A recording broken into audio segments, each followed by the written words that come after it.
This bill reflects that schools should teach students how to think, not what to think. The Coalition of Alberta Public Libraries says Bill 28 may even force some libraries to close. The proposed changes will help ensure education being delivered in the classroom is impartial and free from personal bias. Because that is exactly what the public libraries across Alberta are asking of this government. Slow down.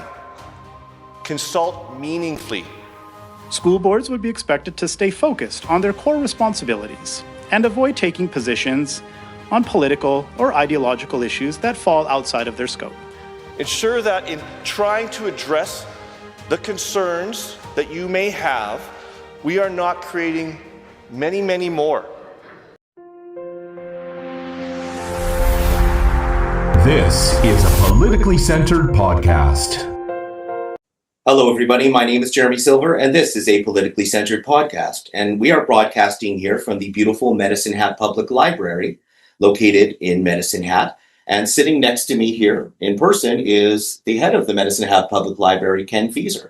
Hi, Jeremy. Hi, Ken. It's so good to see you again. You're a little bit whiter than I remember, but you still look great. It's been a few years since we were on the CCDA together, yeah. Yes. How many years have you been the head of the Medicine Hat Public Library? I've done 8 years. I'm into my 9th. It seems like about 5 minutes some days and 1,000 years other days. But 8 years I've been doing this now. And that's a long time. Sort of, yeah. I've been at it for a while. Yeah, coming to us from Brooks via Zoom is Phil Bird. Hello, Phil. How are you today? I'm doing well. Thank you very much for having me on. I appreciate the opportunity to speak on this and on libraries in general. I've been a teacher for 15 years. I've taught all kinds of subjects. I've got a focus on English. I've got a B.Ed in English as well as in education. B.Ed in education and B.A. in English, minor in history. So this is my jam. My whole heart here is not to come in with guns blazing. I do have a few concerns and anecdotes, but on the other hand, I love libraries and I love books, and I think this is almost more coming out of I hopped on this and jumped on this mostly because I'm like, I love the space. My family uses it regularly. We used it throughout ever since we've had kids, and I've used it as a child myself. And it's a positive impact in my life throughout almost all my life. But there are some things that, as a member of the public and as an educator, that I do have some concerns. What about you, Ken? Tell me about yourself and your background. I was born and raised on Vancouver Island, and like you, I was a real library kid, a real bookworm. My story of being lost was, my folks would be like, "Where is he?" And I'd be sitting in the ditch reading a book that I got from the library on my way home from school. I couldn't wait to get home, And I went to University of Victoria, and then went to Western in London, Ontario. Got my library degree there. Worked in the States for a little while. That was the place to get a job at the time. Regina Public Library. And then I was actually went to Edmonton and worked in Public Library Services branch, which is the branch of the government that does that regulation or, does the grants and, administers the legislation, and then came here. And this has kind of been the job of my life. This has been the capstone of my career. I just love being here. And this is the work that really is my passion for sure. I'm looking forward to today's conversation because,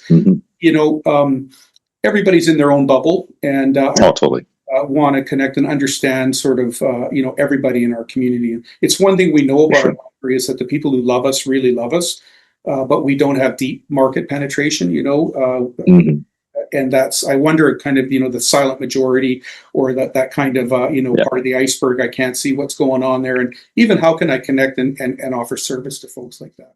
How is this going to affect you? Just a brief explanation of what is this going to look like on the ground? Yeah, so there is that omnibus bill out, and it's going to amend the Libraries Act, which is an existing piece of legislation that governs how public library service happens in Alberta. And the language that's in there that's going to change is the minister will have authorization to have inspectors, and that's really just an enforcement mechanism. It's not the most important part of the thing. So there's the authority to do inspectors, and then the authority to create regulations. There are regulations already for us about we need to have, a financial policy and things like that. And this will add that the minister has the authority to make regulations about the content that is accessed and lent out to people, particularly youth, are mentioned. It's not exclusive to that, but it's mentioned, including access to materials for youth. And we've been talking a little bit with ministry officials, the library community, and we've been told that the intention is to limit physical and borrowing access to explicit sexual materials for youth under the age of 16. And we've been told that the definition of that will be basically based on what's already been given to education, so that language is out there. And it'll apply to all of our collections, so everything that is in the library. And again, it's for those youth, and we have to basically physically block access and also not lend materials to those youth. And we're told the time frame for this is they're working on those regulations right now, around the end of the year, probably implementation, and then some period of time for libraries to comply. And Phil, coming from somebody in the Catholic school board system, is it safe to assume that most of the titles that are going to be included from the provincial government already do not exist in the library within any of the Catholic schools? Or are there going to be some material in there that is going to fall into that category as well? So I can tell you basically what happened is there was basically at first what was required is that both teachers in their personal classroom libraries, because what has been happening over many years is a lot of teachers will acquire a lot of books that sit on their shelves in their rooms, as well as the books inside of the library in the building as well. First thing was that we needed to tabulate that list and provide it to the government. So that was one of the first steps. The second was there were a selection of titles that were again identified, and this is where the government went a little overbroad at first, and then it really narrowed down on a very tight definition, which was explicit visual sexual acts, as well as any visual depiction of genitalia or an act being committed on the page. So in particular, it had to be visual. It had to be, basically you saw it, you knew what it was. And then what happened is if those were found, they were to either be removed or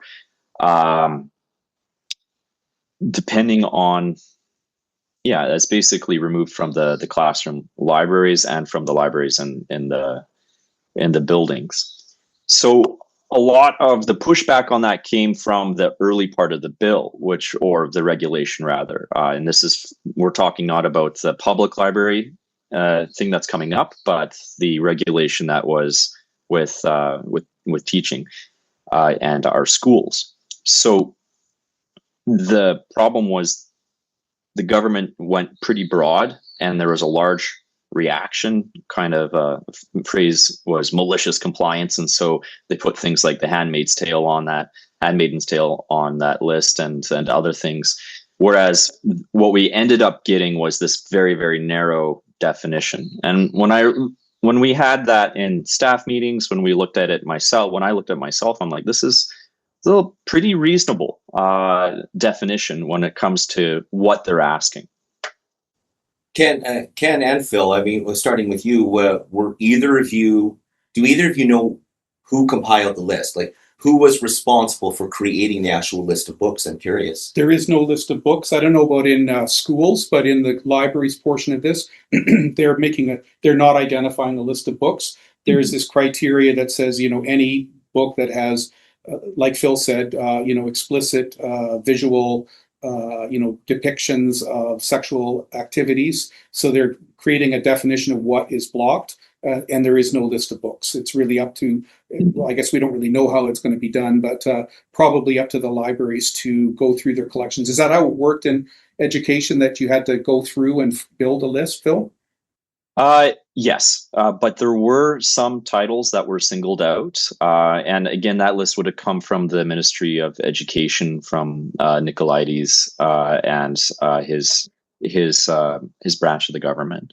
Okay. So I wouldn't be surprised if those will be some of the things that you might be seeing in the future. And I think a quick Google will render you that list that came up. That would be things that there would be a press release with them holding up this book and what have you. Seen those And the titles, yeah. I know what we're talking about more or less, yeah. yeah, and I'm not trying to come in where I'm from a perspective as a Catholic educator. These are books I wouldn't have put into my own personal classroom library. And as a father, I'd be a little worried if my own personal kid walked into a classroom where those books would be present. And we can talk maybe more about like how that leans into what might be happening in the public library system. Yeah, and it's important to note that it's two different pieces of legislation. The only link is that, and different ministries, the only link is that the minister has kind of said, this criteria is going to be the same criteria, but the rules are a little different. If you mentioned that in schools, that they're basically removed, these materials in libraries, they're not saying that materials have to be removed. They're saying that physical or borrowing access by youth has to be blocked somehow. So there's difference. Sure. Yeah. Only similarity is what we're talking about. And just for clarification, so is it that borrowing access needs to be blocked, or is it access to period? What does it look like on the actual floor? Have you had to create a special section, use hundreds of hours of people power to go through all these books to filter them? What does it look like? Actual hands-on? Yeah, we haven't done anything yet because this is all coming, but we're sort of starting to wrap our heads around it, what it would mean. And it is both those things. It's both access. So, a youth can't go and take this thing off the shelf, and borrowing. And it's worth kind of spending a moment on that, because for us, implementation-wise, the access part is way harder and way more, disruptive than the borrowing part. We could probably do things with borrowing fairly easily. We do already, not our library, but some libraries, if I have it right, Calgary Public actually gives parents already the right to block their kids from borrowing adult materials up to the age of 18, I think. We don't have that exact thing, but we could implement those sorts of things and it would be much easier. The access part is really hard, because then we have to actually remove things from a public shelf and put them in some sort of locked storage or inaccessible storage. The difficulty with that, first of all, is that if we are actually taking stuff off of the existing shelves and putting them somewhere, we have to identify. And that's a huge job, because we have over 250,000 items in our collection. And there's just no easy way to do this. This stuff could be kind of almost anywhere. And we don't have any list of, books that contain this kind of content. There's no rating system. Some collections, like we have DVDs, and it's almost impossible. It really is impossible for us to find, everything that has explicit content. There's no consistent rating system. We can't watch all the movies. We have thousands of movies. So that's way harder to do. And the options with that are basically, again, either we spend a lot of time identifying the stuff and then finding a place to store it that's secure, which again, we don't really have that now. We'd have to build something. And then we have to spend the staff time to get it and, for people. Or the other option is that we block access to whole areas of the library, which is how it's, libraries in the States have some of these restrictions, and some of them have just made their adult areas restricted to just adults. You can't go in if you're under 16. And that's really, that's a major impact, because we have lots of youth using the library. Some of them are latchkey kids, who kind of come in, and this is a safe place for them to be. And this would just be really, undermine our ability to do that. So yeah, the details are super important with this. I know you probably can't give specific numbers yet, but what do you think that's going to look like fiscally? Well, it's really kind of, I did a spreadsheet for this for my board, and I said to them, this is a WAG, which is project management term, a wild ass guess. I don't know if you're like put that in your podcast or not, but it could be anywhere from thousands up to, believe it or not, it could be, north of $100,000. Because if I have to build a room, for example, that's a construction project. If I have to bring in a couple of co-op students or something for some months to comb through collections if I have to put extra people on because we have to be going in universities. A lot of times their AV, their movies and stuff are not public access because they're sort of having to protect, valuable materials more than we are. You literally have a person at a desk. It's like a human being has to be there to do that. So if I have to add a staff member, that's a huge cost there. If I have to wall off areas of the library, I have to develop some sort of access control. Maybe I have to get a system where you scan your card and it knows you're an adult to go in. This is all lots of money. And it just ripples into so much of the things that we do. We have a hold shelf. If you want to borrow a book, you go into the computer, you ask for this thing, we go and put it on the hold shelf.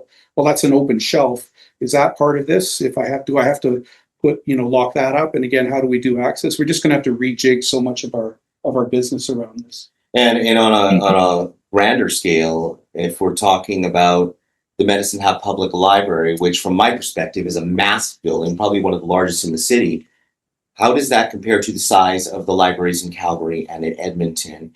And what kind of money are we talking? Like, do you have a concept of how much bigger those libraries are and what kind of scale we're looking at? Oh yeah, they'll have millions of items in their collection. But the library community, I would say at this point, we're more worried about the little libraries like Arrowwood, those kinds of places, because a lot of those libraries, they're just barely sustainable as it is. And if it's it might be easier in some ways. The stuff that they might have simpler collections, but they have fewer people. That are working with this stuff. And we've been told, I've heard from two, directors of library systems that they're kind of worried that some of these libraries might not keep going. They're kind of hanging on by a thread right now. I don't want to be alarmist at all, but it's, and some of the stuff, it may come to pass, it may not, but it's stuff we're worried about. We're worried about it.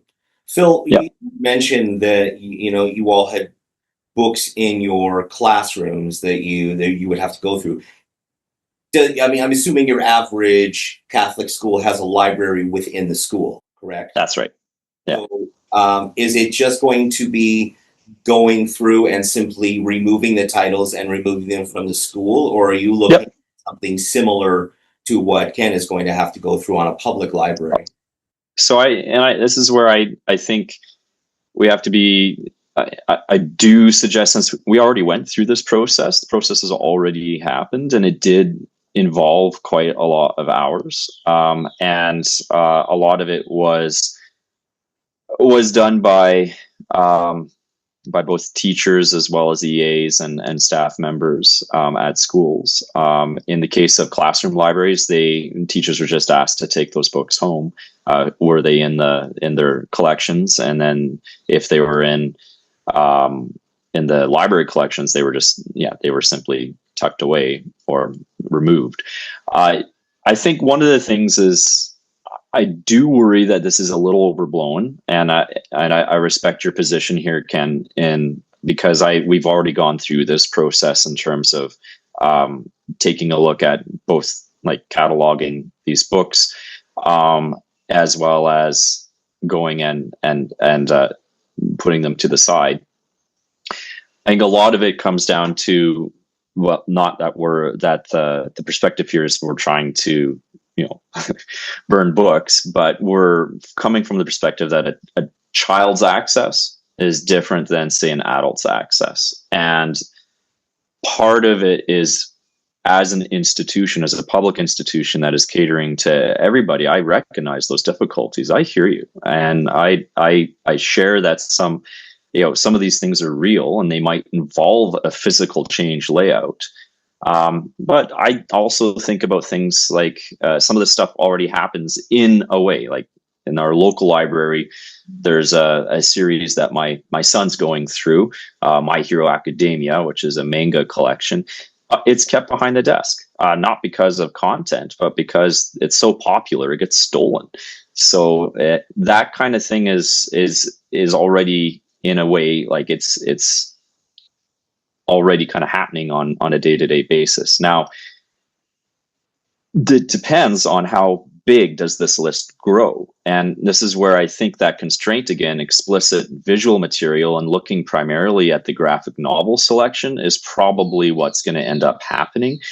Some of that stuff I think about, for example, I've taught a photography option. and I've got a collection of photos from Life magazine. I have to be careful how I manage that material, because that material includes controversial photos, and photos that are sensitive. So as a teacher, I make sure that I take care of that. And I think part of what the public is asking is, please make sure that you're doing so too. So that when my son comes in and he's looking for My Hero Academia, he's not going to go into the manga section and pick something up off the shelf, like a volume like I think I was mentioning earlier is in our chats, a volume like Berserk, which is extremely violent and has some content that's pretty distressing. I wouldn't want him to access at the age that he's at. I have an interesting question, and I don't know if it's answerable, but what's running through my head is National Geographic books.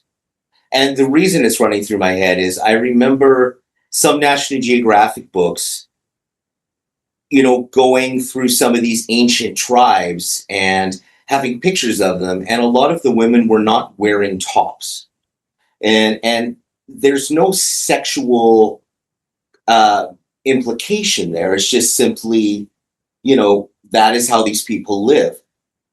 Yeah, I'm curious, how would a book like that qualify, or where would it fall? I don't know, to be honest. yeah, it's, if I may, Phil, Go ahead. the language of the restriction appears to be less restrictive than we had feared, because we were worried about it being nudity. And it does reference, again, explicit sexual activity, but that's still a pretty broad definition. So I don't think we have to worry too much about National Geographic.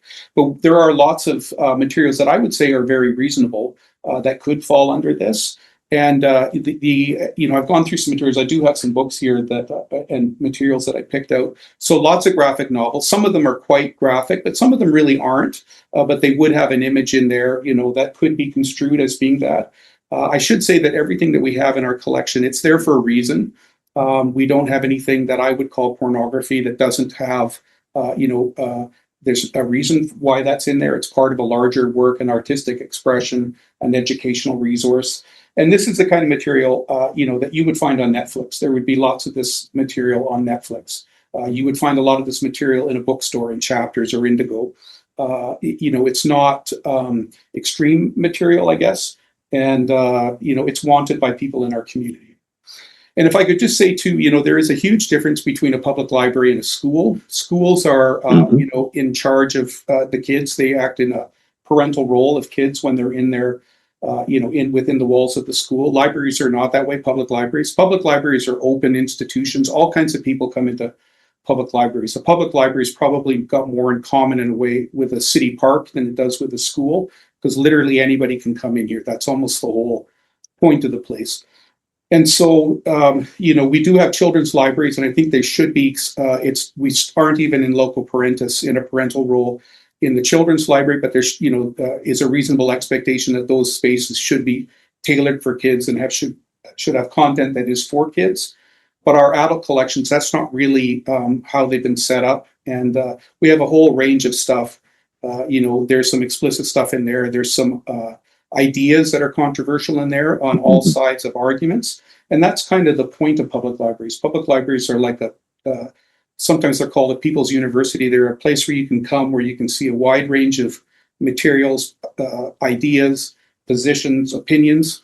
You read widely and you make your own decisions. And I just don't think that the government is the right agent to be sort of saying what should be there and what shouldn't. I think it should be the community.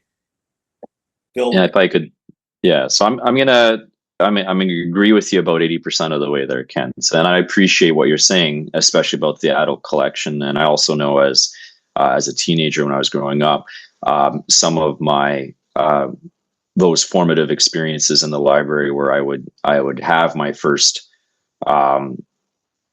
I remember reading Dune for the first time, for example, and and that's one of those things where it's like you're all of a sudden you're presented with a whole set of ideas you never considered before, and that's incredibly important.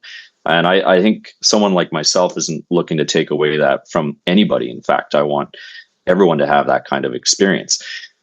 I think more we're looking at those child spaces. I've had family members in different communities explain to me, like, look, we've walked into a child space, end up having my kids pick up a book with these explicit visual depictions because they are marketed or look in such a way that, they look appealing to kids. And I think that's where a lot of the concern comes from, is making sure that there is some measure of public control over, especially the kids spaces of the library. One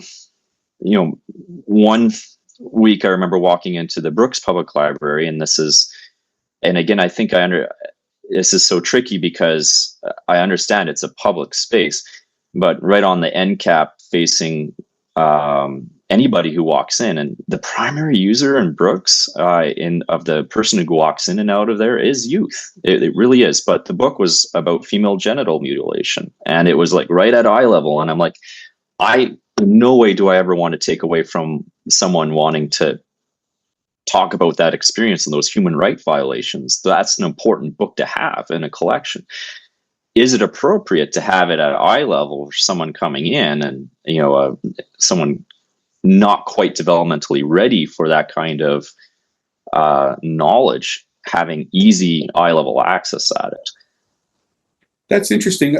I really agree that the community needs to have a role in this sort of stuff. And I would, say maybe we don't do as good a job as we should at listening to, community input about stuff. We do our best, but we're all human and imperfect, and I'm sure that we could do a better job. And I'm certainly open to that. And like I say, I feel, we were talking before we sort of started officially rolling, that I feel sometimes there's a part of the demographic iceberg that's underwater that I don't even see. I don't even know what's on people's minds all the time.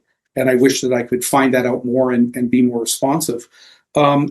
So I do think that libraries should be responsive to the community. These questions are totally valid questions. I would say I don't think that a sort of a provincial level regulation that's prescriptive, that's written, a hard and fast rule is really the right way to achieve that, because that book on genital mutilation, for example, I don't think that would even be covered under the existing the rules as we understand them.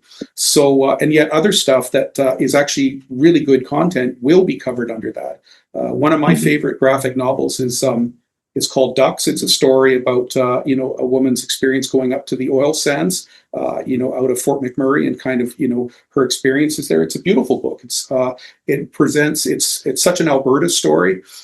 I find it, some people might find it's anti-oil sands. I didn't really find it that. I found it talked about the people that she met there in this hard industrial environment, and how a lot of kind of the middle-aged men she met, some of them are angry, grumpy people who don't make their world better, and some are really kind people who kind of are a ray of sunshine right when you need it. Just a beautiful story. And part of that story, part of her experience, her memoir, is that she was sexually assaulted. And there's a scene that's not explicit. It doesn't have any titillating, sort of, arousing value. But there is a scene, they're clothed, but they are, it's obvious that it's a sexual act. And I worry about that book being, disappeared, basically put, in a back room, where, quite frankly, we know that if that stuff gets taken off the shelf, nobody ever, you don't find it, you don't see it, you don't access it. So yeah, I think, community decisions about what's right for the community, absolutely. Maybe libraries need to do a better job. Maybe we're, misguided or not doing a good job, but I don't think the province is the right person with rules, that are just simplistic. I don't think that's the right way to answer that. Yeah. Well, I think my response to that would be based on kind of my family's experience. One of the things is, when those concerns have been made, it does sometimes seem to go to go nowhere. Now, this is different boards, so it might be depending on your board. And my understanding is that the board is often appointed by, say, a city council.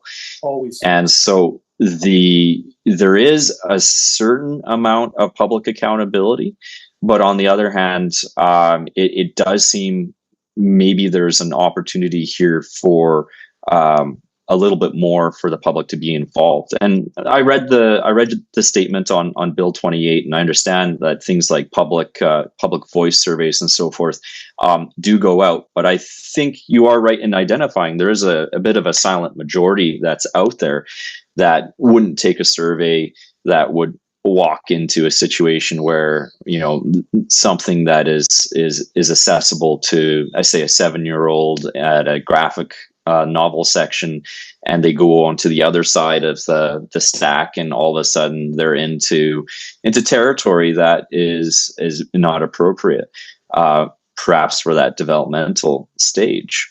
I think part of what I'm looking at here, and this is speaking both as a father but also as an educator, is kind of the idea of is an internet idea called an info hazard. There are some ideas that just because they exist doesn't make them false, and I'm not saying that in any way, but to encounter them before they're developmentally appropriate can do damage. And I think that's what the public is responding, or is why the bill is coming down, which is, do I want my kid to walk in, pick up something, and that's accessible to them, and then get exposed to something before I had the opportunity in my family, the way that I want to teach about it or talk about it, and they got exposure to a whole set of ideas before I felt that they were ready. And that's an argument that I think is getting played out in the larger culture, for the last number of years, for sure. While we're on that topic of conversation, Phil, I mean, I know your perspective may or may not be limited to somewhat within the Catholic school board window. I don't know how much engagement you have with the general public outside of that, but what has been the general sentiment from the public, the parents? What have you been hearing from the teachers? Constructive criticism, positive, negative comments? I'm curious. Yeah, I'll explain kind of, because it's different between, like, anecdotes are not data, but a collection of anecdotes sometimes gets you closer. Personally, I would say some of my experiences, some of my family's experiences, is that sometimes when these things are brought up, they're not addressed because it feels like there's an institutional drift towards a particular mindset that says, let's get whatever we can in front of kids, let's express a certain kind of ideology, and so forth. From the educator perspective, because we already teach from a Catholic perspective, that's part of our mandate as public Catholic educators, that those are things that are just part and parcel of how we do business. Also, we teach from a particular framework. One thing that we do is we are often careful with how we communicate to parents. What I mean by careful is, we take care, because we're trying to hide anything, but let's say we have a more difficult book. And that always gets communicated. I remember back in the day when Hunger Games came out first, and the idea of doing it as a novel study was challenging. But it eventually, and I remember fellow teachers wanting to teach it at, say, like a grade 9 level. Okay. And that for those out there, that's about roughly a 14-year-old set of 14-year-olds. Right. And they had to go through an approval process, and typically a parent letter would be sent out, and that kind of care and consideration was put in, especially at first, before, Hunger Games was a little bit more common in our culture. That's a bit different in the education sense than in a public library sense. I might be comfortable with, say, my 11-year-old going and reading Hunger Games and then having a conversation with him about that. But some other parents might not be. They might not be ready for that kind of depiction of violence, both in text or, in a movie later on. And that's perfectly, I think that's up to the family. I so agree. And it's one of the things that we think is that we really want parents to be responsible. Again, we don't act in a parental role in a public library. And parents have the responsibility and the authority to guide their children's use of the public library, and we absolutely support that. And again, thinking about how are ways that we could be more responsive to people who want that. Maybe we can have more fine-grained controls or ways of doing that. I would certainly be open to those sorts of conversations. Mm-hmm. But one thing about this legislation, it was developed without any consultation with the public library community, public libraries, and it was sort of rolled out, and we really had no chance to have that conversation and try to get to underlying values and goals and cooperate on coming up with those. And that's a very new thing because we've been in a cooperative relationship with the province for a long time, and this kind of just came out of left field. I did want to just address another thing too, which is a couple of times, Phil, you've sort of referred to the public. And I'm not sure that I think it'd be very hard to say where the majority would be, whether people want more restrictions or not. Like I say, when we engage with our community, we just don't hear this at all as being an issue. I have had people who have come, have very strong opinions about, certain materials. There's a sort of are offensive to people. But again, this is not most people. It's these are often organized kind of things that are not coming from the local community for us. And again, a public library, the model is you don't have to read anything that's here. You're totally able to guide and control your children's access to this stuff. And if you start to police controversial things in library collections, there'll be nothing left at the end. Because everybody's everything is somebody. So I asked at the beginning of the interview if either of you knew who actually made the decision, and the response was the education minister. But no, this is municipal affairs. Story. Mm-hmm. But you just stated that there was no consultation from public libraries. Nope. So where is this coming from? Where is it coming from is my question. Where do I would like to give an answer, and this is just a guess on my part. It's not the whole answer, and I really don't want to sort of say this is not legitimate for people to have opinions about this and to, but there is an organized movement. Mums for Liberty is a group that's out of Florida. There's a group in Canada, Action for Canada, that are very upset about what they see as an agenda in public libraries. It's really around LGBT materials. Drag Queen Storytime has been a huge. We've never done that at my library, but it's a huge flashpoint. The book Genderqueer is very offensive to a lot of people. So you have people who kind of have an opinion about that, and who make assumptions about I've heard it's it's in the Facebook comments on our Facebook page about how we have genderqueer in the children's library. We don't. It's not in the children's library. We do have it. It's in the adult library. So people, I think that's where it comes from, is that there's this minority of people. It's an organized movement, and they're pressuring libraries and politicians to ban stuff that they find offensive personally. So you think it's that's my guess. I don't, my sense based on what the type of complaints I've seen come in. I've been served spurious lawsuits, related to stuff that we provide to, that we're providing to children supposedly. This has been around for a while. I'm assuming you speak to heads of other libraries around the province. So not a single one you have spoken to has said they've been consulted. Is that what? No, the library community was not. We were called to a meeting about 3 weeks ago, after the Bill 28 had already been, C-28 had been already released. And we were basically told, this is what the government wants to do. How are you going to do it? So, and we were very clear in our response that this is not consultation. Phil, have there been any, you were going to answer it anyway, have there been any consultation from the provincial government through the Catholic school board system? I'm curious. Oh, well, not necessarily. Remember, the Catholic school board system is part of the public school board system, so we're all tied together here. And I would certainly agree that I think I can say without really saying any kind of bias in this is that I do think the government has a pattern of legislating first and then kind of fine tuning second. And that's what we found with the public, with our library regulations, is that they went broad first.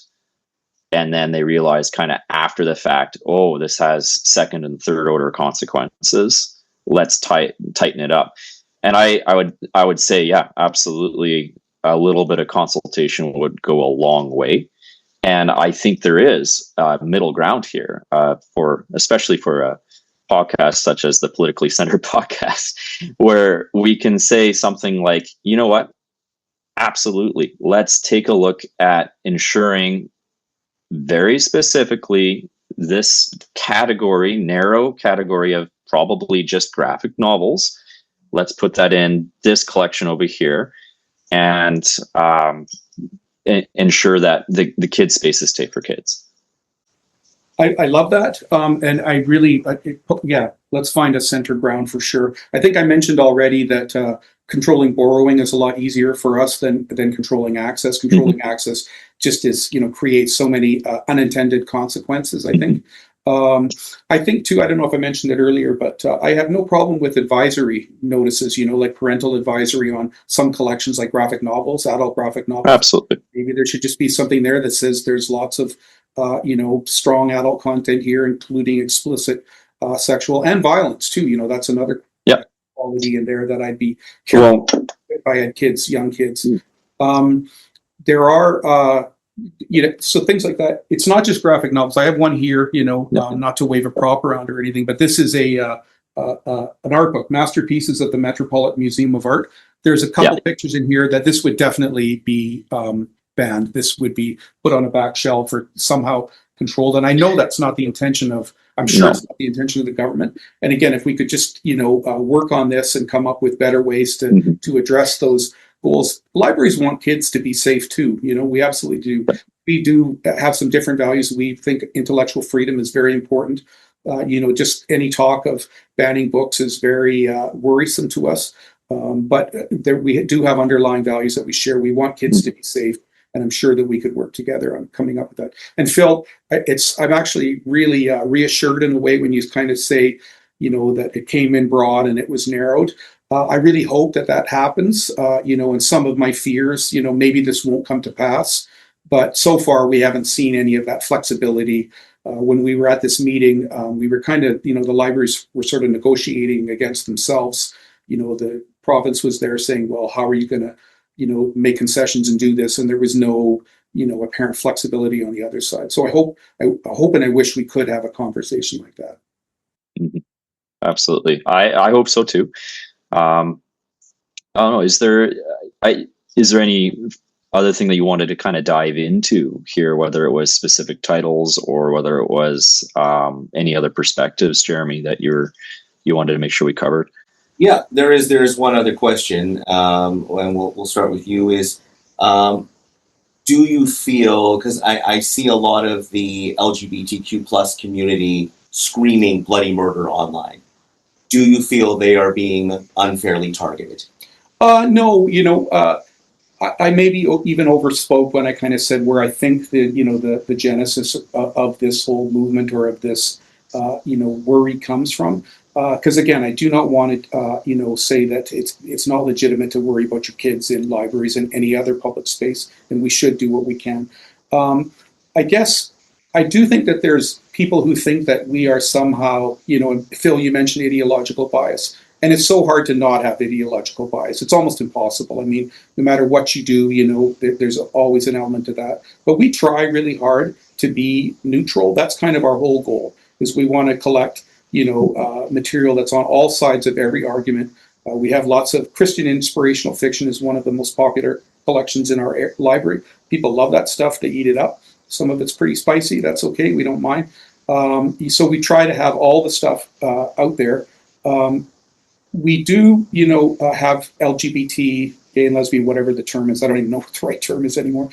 We do have some of that content. It's our intention to have that and to be a place where people of that orientation are safe. But we're not advocating that. We want people just to feel safe and welcome. As I want, we have Hutterite folks and children that come into the library. I want them to feel welcome and safe as well. I want conservatives. I want Christians. I want people of whatever stripe. The whole point of this place is it's a free and open place where your human dignity is respected. And that's a hard job. It really is hard because sometimes there's maybe competing interests, and we do our best. Again, not perfect, but that's really what we're trying to do. So I don't know if they're being unfairly targeted or not, but I want them and everyone else to be welcome in this institution.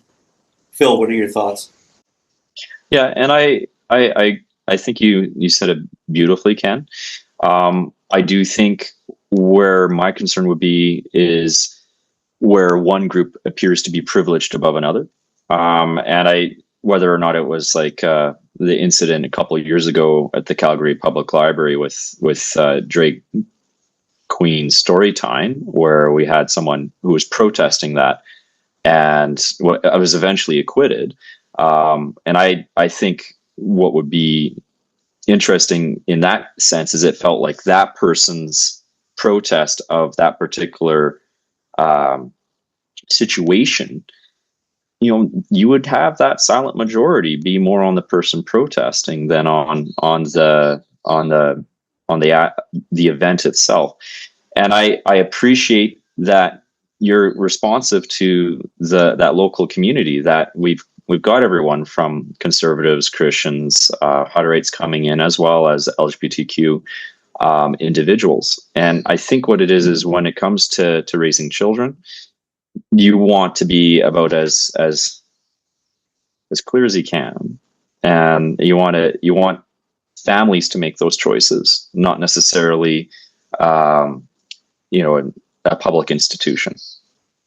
That the incident in Calgary, that's an interesting one, because as I understand it, I could be wrong, it's been a while, but that individual actually entered into a program where there are parents and children, parents who have chosen to take their children to that program, disrupted that program, was scaring the children, and that's if we're for parents being able to control their kids' access to information and their cultural activities and these sorts of things, that would seem to violate that. And I don't think that, that person had the right to go in there and insert themselves into something, a legitimate thing that parents were doing with their kids. I just don't think that that's, that would be equivalent to somebody going into, maybe not exactly equivalent, but, going into a church meeting or a sports event or something like that and disrupting it. It's just because they thought that wasn't right. Yeah, Parents, I think. Go ahead. Sorry. No, and can I understand that perspective? I think, however, you kind of you hit the nail on the head, maybe unintentionally here, is that for a lot of people, it is as if it would be disrespectful to go into a church and do something similar. But a library is not a church, and it does, for a lot of that silent majority, you have that. You have a very particular ideology that does seem to any criticism of it comes across like that is so strong, and so the fear is any kind of speaking out ends up with an arrest or with a set of court cases and so forth. I think there can be some common ground with this. I think most parents probably would not take their kids to an event like that. I think might not be the best job for libraries. That's my perspective. I don't think libraries should have that kind of event. I think that it seems to be provocative with an intention to provoke. And I don't think that's good for the public as a whole. And I'm speaking both as a citizen, but also, obviously as a conservative Catholic.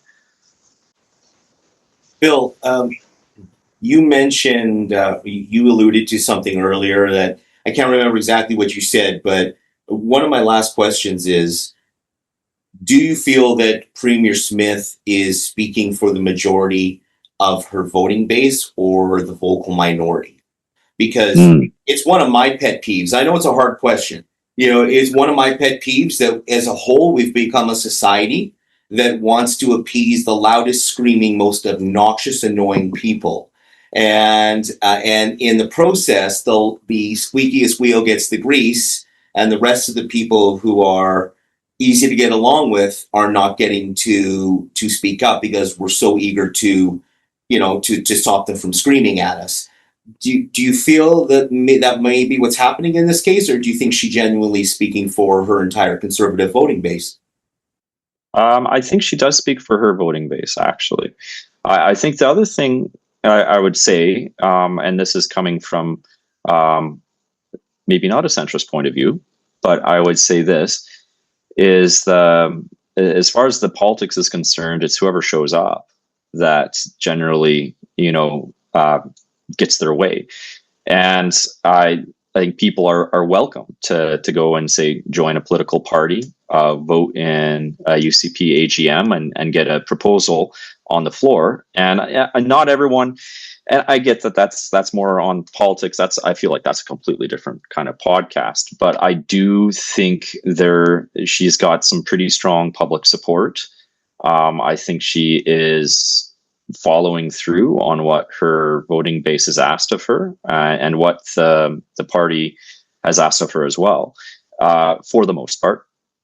And it's one of those things where I do, and again, I think I can say this without being controversial, is we do have a cultural force that, with the pendulum, that is beginning to swing back towards the middle, perhaps in a rightward direction. And I think we're experiencing this. Is it going to be a pendulum, or is it going to be a wrecking ball? I don't know. I hope that we can be careful, and that we can be we can respect human dignity above all else when we look at something that's crafting public policy, especially to tie it all the way back to how do families access material in libraries? Can I answer that question? Absolutely, Ken. I think I think that the government is playing to its base, but that's not the same as the community as a whole. Certainly not the same as local communities. And I think that my feeling would be that certainly the people who use our institution, they're happy with what we're doing. They don't have a problem with our collections. We hear that, through all the ways that we engage with people. I don't see, this being a problem in my institution. I do receive complaints, sometimes very strong, opinions, complaints coming in, not always local. There are people who have a very strong opinion about it. I don't see it within the walls of my institution. And I think that, again, mentioning, Phil, you mentioned how you don't think that Drag Queen Storytime is a good program. I've never done a Drag Queen Storytime. It's never been done in my library. I've never felt like it's something that my community has asked for or wants. I think that sort of thing is a local decision. And again, parents decide whether they want to go to these things or not. It's not, nobody's requiring anybody to read any book in the library or anything like that. And as far as, is this, a wrecking ball or a pendulum swing, and is it going back to sort of the middle or whatever? There's never been this sort of, we've been in business 110 years. This is an entirely new thing. The government's never put themselves in, with this level of control before. And I did want to mention too, with the Drag Queen Storytime thing, again, this legislation or these changes, it's not going to stop that. So, you write these kind of top-down restrictions, they don't do what you want to do, and they do things that you don't want them to do. The best way for this to happen is on a local level, community-driven. We do have as well, we have a collection development policy. Our community board is in control of that. We have a request to reconsider materials form. People in the community can say, hey, I don't like this in the collection. Whatever reason they have, they can state it. And we have changed. We've removed things from the collection before. We get a complaint, we look and, oh, geez, that's, maybe we shouldn't have it in the collection. We have removed things like that before. And we've moved things from, for example, YA into adult collections, things like that. So we have been responsive to the community. And there is that mechanism in place for those kinds of reconsideration and changes. Yeah. Thank you. Phil, closing thoughts? Yeah, for sure. And Ken, I appreciate what you just said, because I think that being able to kind of have that process and that policy, I think goes a long way for the public having that faith that when they bring their kids in, and while they're browsing their books, their kids are going to be safe. And they're going to be browsing developmentally appropriate material and stuff that meets their interest in intellectual development. So I'm grateful that that's what Medicine Hat has. I do think, kind of as a closing position, one of the things is that you're looking at a public who is very sensitized, and it's polarizing out there. And I do think that we, someone speaking as a member of a public from a conservative perspective with kids that love the library, and I love the library. I want my children to walk in, and I want to know that if I turn my back, there isn't going to be something sticking on the kids' shelf that shouldn't be there. I also want that library to still have a book like Dune when my 11-year-old wants to pick it up, or maybe when he's 13, that kind of thing. And I echo your concern that if this goes too far, you're going to limit the ability of people to encounter ideas that are challenging and that are necessary for that growth. But I think everything in its place is probably more my perspective than anything else. And Ken, I want to say thank you for letting me talk at you. And I do want to appreciate your service as chief librarian. I have a special appreciation for librarians in general. So thank you for talking with me. Thank you. And Jeremy, if I can say my last words, I wanted to say thank you too, Phil, because I feel like these kinds of conversations are good, like we're trying to dig in and, understand each other's perspective and be positive. I so appreciate that you were so positive in and frank, but, positive in what you said. Thank you so much.